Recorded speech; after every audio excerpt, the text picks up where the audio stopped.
Hello friends, reserve bank of India నుంచి అయితేనండి ఒక మంచి జాబ్ నోటిఫికేషన్ అయితే వచ్చిందండి. జూనియర్ ఇంజనీరింగ్కి సంబంధించినటువంటి పోస్టులు అయితే ఈ నోటిఫికేషన్ ద్వారా అయితే భర్తీ చేయనున్నారండి. ఈ నోటిఫికేషన్ సంబంధించిన అఫీషియల్ లింక్ అనేది మనకి 30/2024 డిసెంబర్ని అయితే రిలీజ్ చేశారండి. దీనికి అప్లై చేసుకుంటే లాస్ట్ డేట్ వచ్చేపాటికి జనవరి 20, 2025 అయితే లాస్ట్ డేట్ అండి. ఇవి ఆన్లైన్లో మాత్రమే అప్లై చేయాలండి, ఆఫ్లైన్లో అప్లై చేయడానికి కుదరదండి. ఈ పోస్టులకు ఎవరైతే అప్లై చేయాలనుకుంటున్నారో ఏజ్ విషయానికి వచ్చేపాటికండి 20 నుంచి 30 సంవత్సరాల లోపు ఉన్న మెయిల్ అండ్ ఫీమేల్ క్యాండిడేట్స్ ఎవరైనా సరే అప్లై చేసుకోవచ్చండి. ఇంకా ఎస్సీ ఎస్టీ వాళ్ళకైతే 5 సంవత్సరాల ఏజ్ రిలాక్సేషన్తో ఇచ్చారండి. ఓబీసీ వాళ్ళకి 3 సంవత్సరాల ఏజ్ రిలాక్సేషన్తో ఇచ్చారండి. పీడబ్ల్యూడీ బి క్యాండిడేట్స్కి అయితే 10 సంవత్సరాలు అయితే ఏజ్ రిలాక్సేషన్తో ఇచ్చారండి.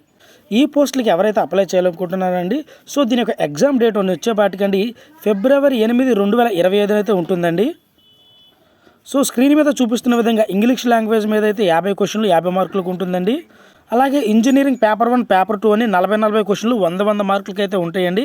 అలాగే జనరల్ ఇంటెలిజెన్స్ అండ్ రీజనింగ్ మీద అయితే ఉంటుందండి. మొత్తం మనకి 180 క్వశ్చన్లతో 300 మార్కులకి అయితే 150 నిమిషాలతో అయితే ఎగ్జామ్ అనేది కండక్ట్ చేస్తారండి. సో ఎప్పుడైతే ఎగ్జామ్ అనేది కండక్ట్ చేయడం జరుగుతుందో ఆ ఎగ్జామ్లో మనం క్వాలిఫై అవ్వగానే మనకంటూ ఒక లాంగ్వేజ్ టెస్ట్ అనేది కండక్ట్ చేస్తారండి. అందులో కనుక క్వాలిఫై అవ్వగానే వెంటనే డాక్యుమెంట్ వెరిఫికేషను, తర్వాత జాబ్ అనేది మనకి ఇవ్వడం అయితే జరుగుతుందండి. ఈ పోస్ట్కి సెలెక్ట్ అయిన వాళ్ళకి శాలరీ విషయానికి వచ్చేపాటికండి ప్రతి నెల 33,900 రూపాయలు వస్తాయండి. అలాగే 20,700 వరకు అయితే అండి అలవెన్సెస్ ఏవైతే ఉన్నాయో అవన్నీ యాడ్ అవుతాయండి. సో ఈ లెక్క ప్రకారం చూసుకుంటే మనకి దగ్గర ఒక 65,000 వరకు అయితే వచ్చే అవకాశం ఉందండి. సో దీని యొక్క ఎగ్జామ్ ఫీ వచ్చేపాటికండి SC ST PWD ex service man వాళ్ళకైతే 50 రూపాయలు అయితే ఎగ్జామ్ ఫీ ఉందండి. అలాగే ఓబీసీ జనరల్ క్యాండిడేట్స్కి వచ్చేపాటికండి 450 రూపాయలు అయితే ఎగ్జామ్ ఫీ ఉందండి. ఇది కూడా మనం ఆన్లైన్లోనైతే పే చేయాలండి. మరి ఎడ్యుకేషన్ క్వాలిఫికేషన్ విషయానికి వచ్చేపాటికండి జూనియర్ ఇంజనీర్ అండి, సివిల్ అండి. దీనికి minimum 3 years diploma in civil engineering అయితే చేసి ఉండాలండి.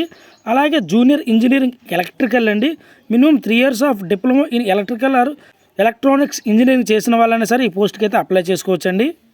కాబట్టి అర్హత అవకాశం ఉన్న ప్రతి ఒక్కరూ ఈ ఉద్యోగాలకి అయితే అప్లై చేయండి. మరి ఈ పోస్ట్కి అప్లై చేయాలంటే అండి మొట్టమొదటిగా మన దగ్గర ఎడ్యుకేషన్ సర్టిఫికేట్స్, అలాగే caste residency certificates, passport size photo, signature ఉండాలండి. సో దీని యొక్క అఫీషియల్ వెబ్సైట్ ఏదైతే ఉందో అది నేను డిస్క్రిప్షన్లో లింక్ ఇస్తానండి. మీరు కనుక మొబైల్లో ఓపెన్ చేసే లెక్క అయితే మొబైల్ని అడ్డంగా తిప్పండి, ల్యాండ్స్కేప్లో మాత్రమే వెబ్సైట్ అనేది ఓపెన్ అవుతుందండి.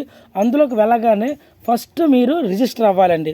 సో రిజిస్టర్ ఆప్షన్ కూడా మనకి రైట్ సైడ్ పైన ఉంటుంది. సో అందులోకి వెళ్ళి మీరు రిజిస్టర్ అయ్యి మిగతా మీ యొక్క ఎడ్యుకేషన్ డీటెయిల్స్, మీ పర్సనల్ ప్రొఫెషనల్ డీటెయిల్స్, మీకు ఏదైనా ఎక్స్పీరియన్స్ ఉంటే అది కూడా దీనికి అటాచ్ చేసండి. అందులో అడుగుతున్న విధంగా మన ఎడ్యుకేషన్ సర్టిఫికేట్స్, అలాగే caste certificate, residential certificate, passport size photo, signature ప్రతిదీ అండి అప్లోడ్ చేసి ఆన్లైన్లోనూ కూడా మనం పేమెంట్ పే చేయాల్సి వస్తుందండి. సో మనకి హాల్ టికెట్స్ కానీ అడ్మిట్ కార్డు కానీ ముందుగానే వస్తాయండి. సో ఎప్పటికప్పుడు మనం వెబ్సైట్ని చెక్ చేసుకుంటూ ఉండాలండి. సో ఫిబ్రవరి 8న అయితే ఎగ్జామ్ ఉంటుందండి. ఆంధ్ర తెలంగాణ వాళ్ళకి వచ్చేపాటికంటే అహ్మదాబాద్లో అయితే ఎగ్జామ్ సెంటర్ ఉంటుందండి. సో పోస్టింగ్ అనేది కూడానండి మన ఏపీ ఆర్ తెలంగాణలో వచ్చే అవకాశం ఉందండి. కాబట్టి అర్హత అవకాశం ఉన్న ప్రతి ఒక్కరూ ఈ ఉద్యోగాన్ని వదులుకోకుండా ఖచ్చితంగా అప్లై చేసి ఉద్యోగాన్ని కొట్టండి. ఇలాంటి జాబ్ అప్డేట్స్ కోసం మన ఛానల్ ఎప్పుడూ వాచ్ చేస్తూ ఉండండి. Thank you.